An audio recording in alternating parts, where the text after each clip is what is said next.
Assalamualaikum. Halo teman-teman semua. Semoga selalu sehat. Jaga terus protokol kesehatan. Ada yang bertanya pada saya, nama di KTP dan ijazah berbeda. Bolehkah nama di KTP disesuaikan dengan nama di ijazah? Teman-teman, saya beritahu ya.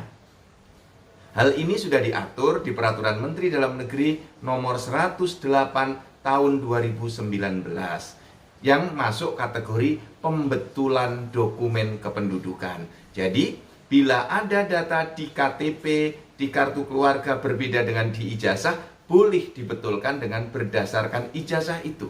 Dalam hukum administrasi kependudukan disebut dengan cara pembetulan menggunakan asas contrarius actus. Jadi, yang datanya masih tidak bersesuaian, silahkan untuk dibetulkan. Halo, Assalamualaikum teman-teman semuanya. Semoga selalu sehat, selalu berbahagia. Hari ini saya ingin berbagi bagaimana cara membuat kartu identitas anak atau KIA.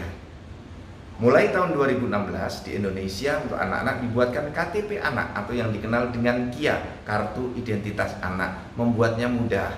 Untuk anak yang di bawah 5 tahun dibuat bersamaan dengan pembuatan akte kelahiran, tidak menggunakan foto. Sedangkan anak yang berumur 5-17 tahun ada fotonya. Bawalah fotokopi akte kelahiran, fotokopi kartu keluarga atau kartu keluarga yang asli, dan KTPL kedua orang tua. Tidak dipungut biaya, urus sendiri, tidak boleh melalui calo. Kalau ada petugas Dukcapil yang belum paham dan mempersulit layanan, tolong tunjukkan video ini.